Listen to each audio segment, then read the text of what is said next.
Welcome to the next episode of Decants with D.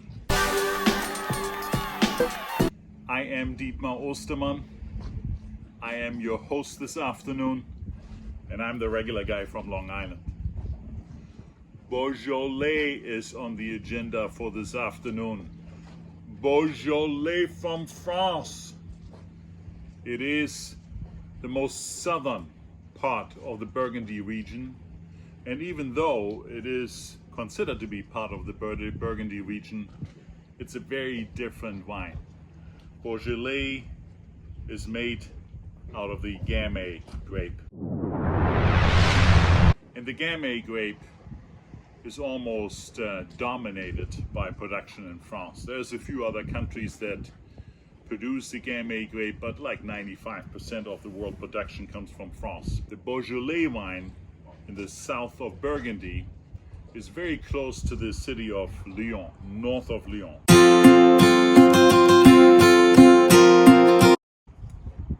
It's a wine that typically has very little body.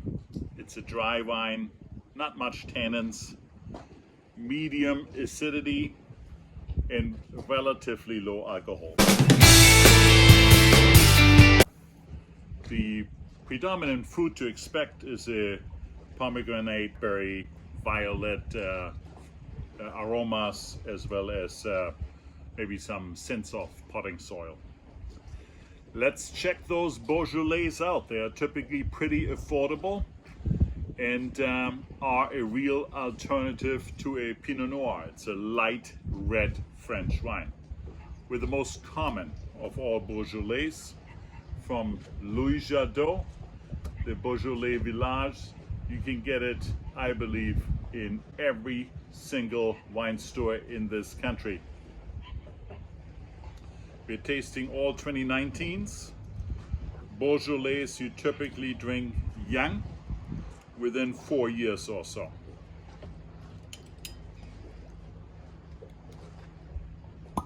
Okay, I have with me in this show, like every show, my longtime partner and friend, the Cour.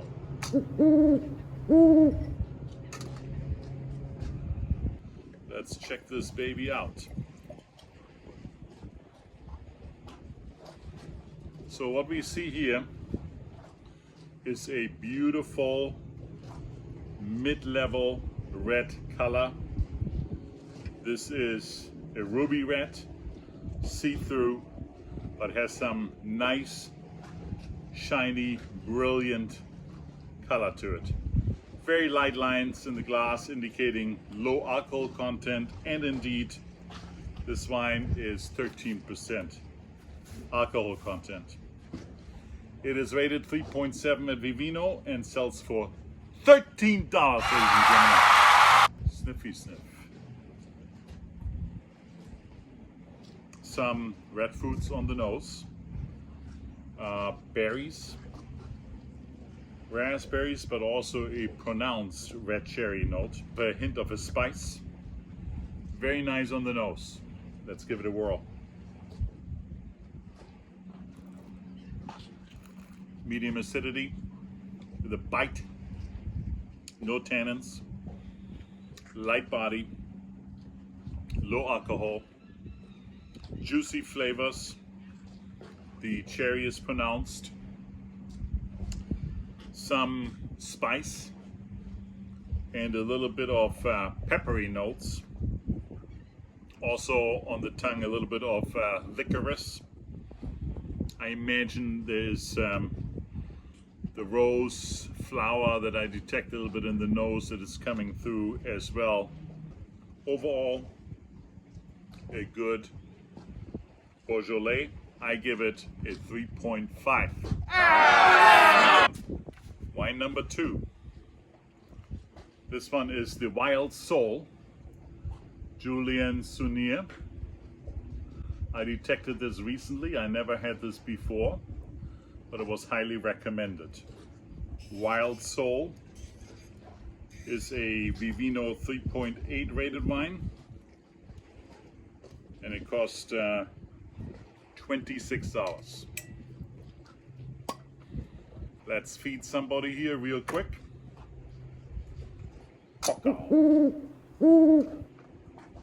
Ladies and gentlemen, Wild Soul. The color of the Wild Soul, a little bit more cloudy than the Jadot, but generally speaking, medium ruby red. Some more pronounced lines on the glass indicating medium alcohol content, and indeed, the Wild Soul is about 13% alcohol as well. Let's give it a sniffy sniff. Red cherry, the most pronounced fruit on the nose. A little bit of strawberry comes out as well. Overall, nice aromas. Let's give it a whirl.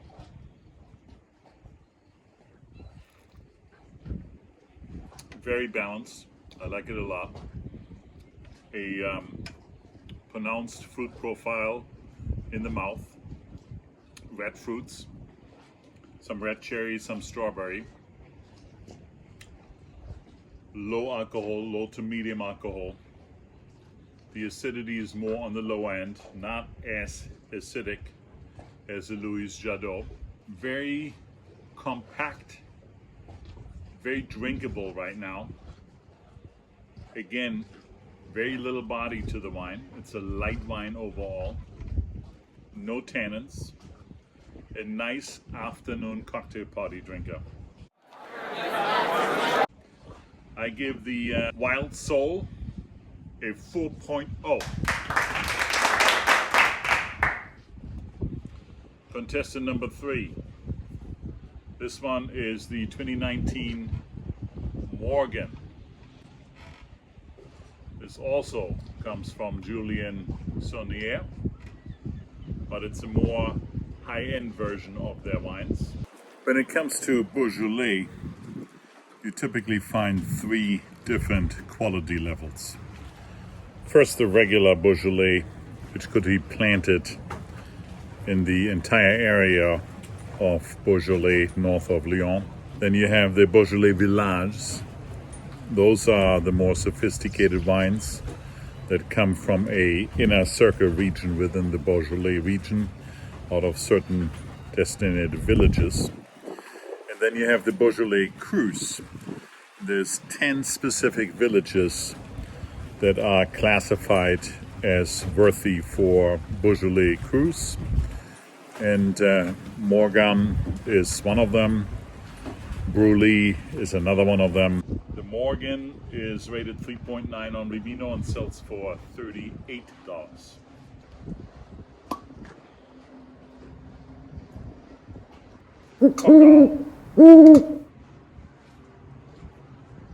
Okay, let's check this wine out. What do we see?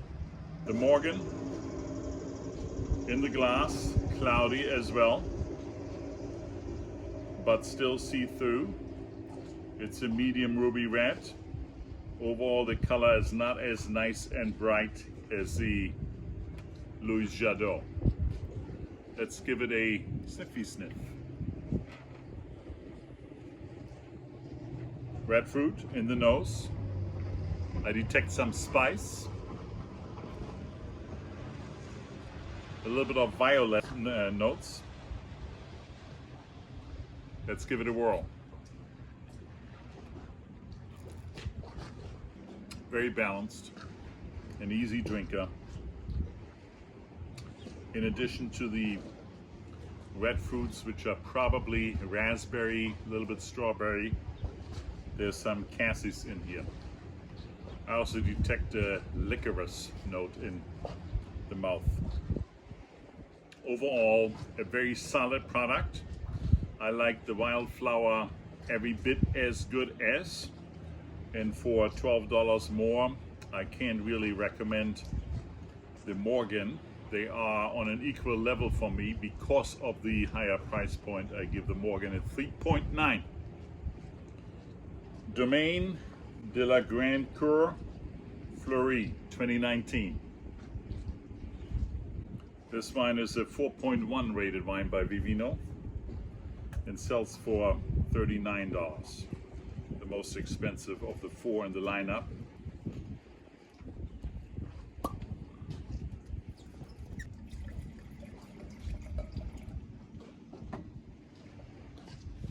The color, very cloudy. This is no longer see-through.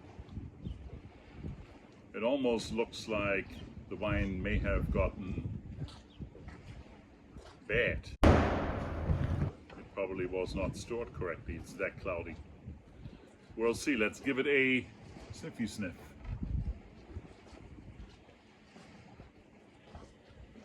Strawberry galore on the nose. Other red berries in here, a little bit of cherry. I cannot detect on the nose that this wine is bad. So let's give it a whirl.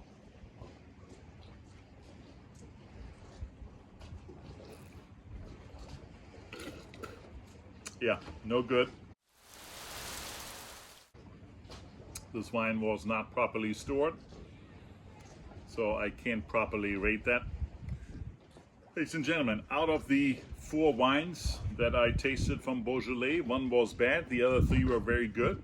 My favorite out of them clearly was the Wild Soul. It's the winner, but I'm very impressed for a $13 wine with a regular Beaujolais Villages from Louis Jadot. I can recommend those two for sure. Try to snap a bottle of each of them. And I see you again next Sunday.